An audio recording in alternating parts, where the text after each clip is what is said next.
Hey, how's it going? It's Johnny in the Wild, back at you with another video. Today we're doing part one of stove options. Let's get into it. So, first stove I featured on this channel before is the Jetboil Stash. It's pretty small. It weighs about 7 ounces or 200 grams. I do have a tank in there as well, like a small fuel bottle, and that's like another 100 grams. But still, that's pretty small. Um, basically, I chose this. Spoiler alert, it is my number one pick. I like it because it fits my needs for camping. It's small and compact.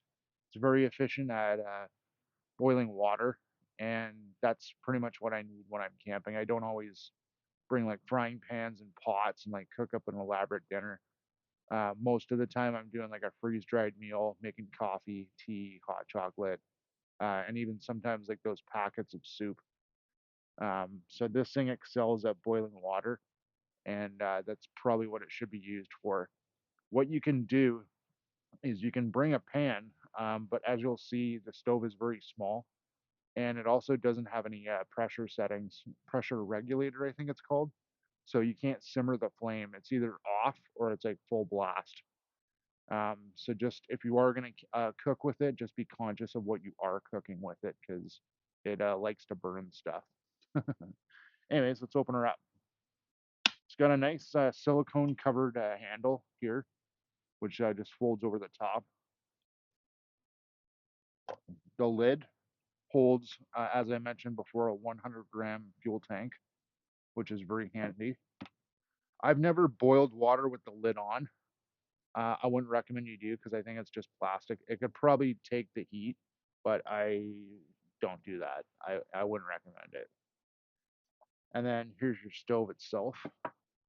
And it also comes with this. It's legs for the fuel can. Now you don't have to use it for the bigger cans. I don't even think it'll fit a big can like this. This is my go-to. But the big can is stable enough that you don't need to put legs on it anyways. As long as you're cooking or boiling water on a stable surface, I won't worry about it too much. But that's it there. And the first one I got with this actually broke. One of these teeth broke off. I contacted Jetboil and they sent me a replacement. I know, no question. I just sent them a picture of what happened, and they sent me a replacement. So that's very good customer service on their part. The stove itself comes in a little bag.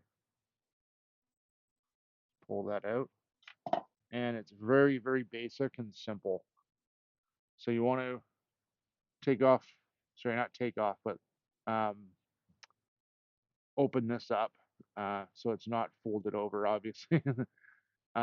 And then the arms up here, they just fold out like that. And then pick your tank, whatever size you're going with. I think there's like three different sizes. I don't know the weights of all of them, but the smallest one is 100 grams. And you basically just screw it on. When you hear a hiss, you're almost there. Just keep tightening it until it's all the way on. There's the hiss. And there you go.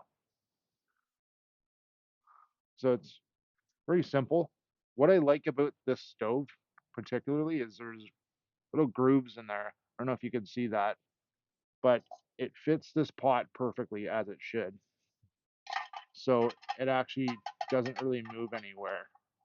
So when you have it sat down, boiling water, if someone bumps the table or something, it's not going to move. And yeah, it's pretty straightforward. I'm not going to light it up because I got to pack it back up and I don't want to pack it hot, but you just open the regulator, you light it, and then you just continue to open it all the way. When you want it off, you just shut it off all the way, and that's pretty much it. This stove is the most expensive stove I've bought. Um, it'll probably run you about $200 Canadian, which is pretty steep, but you're getting like the quality of Jetboil, and the convenience of it being so small. Now, they do make a wide variety of other stoves. I'm not familiar with most of them. But just when you're selecting a stove, it doesn't even have to be Jetboil, but when you're selecting any stove, consider like the capacity. Do you really need a stove this big if it's just you and a friend and you're gonna have craft dinner or whatever on the trip? Probably not. But then again, some of the bigger ones are way more affordable. All right, so let's pack it up. So to take it off, you just unscrew it gently. There's the hiss. Comes right off. I like to fold the bottom down, stow it, and then the arms just all collapse, just like that.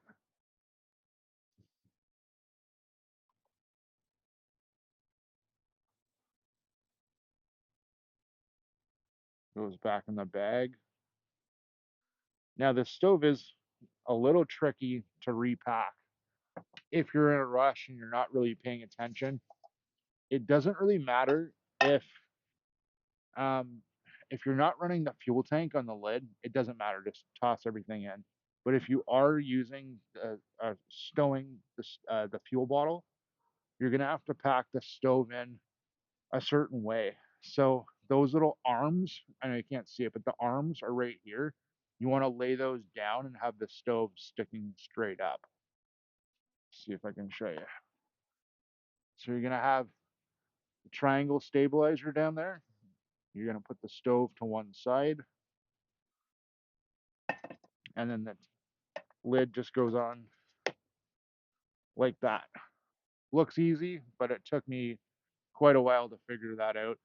And I'm kind of a dumbass. Like there's countless diagrams showing you how to do it. It's just I always try to figure stuff out on my own first. Kind of stubborn that way. But yeah, that's pretty much the stove.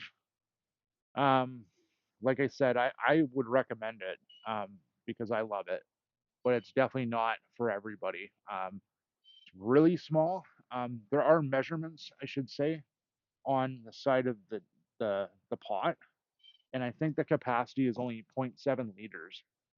So if you're someone that's like camping with like your other half and like a bunch of kids, and you have to make like tea or hot chocolate in mass, then this is going to take you all day to do that because you're going to have to boil, mix, boil, mix, boil, mix, keep going. It would probably make sense to just get a bigger kettle to do something like that. And if you want to actually cook on it, I would recommend a different type of stove altogether. But this one is perfect for boiling water, and that's what it should be used for. Anyways, that's it for now. I hope I got everything. Take care, stay safe, and we'll see you in part 2.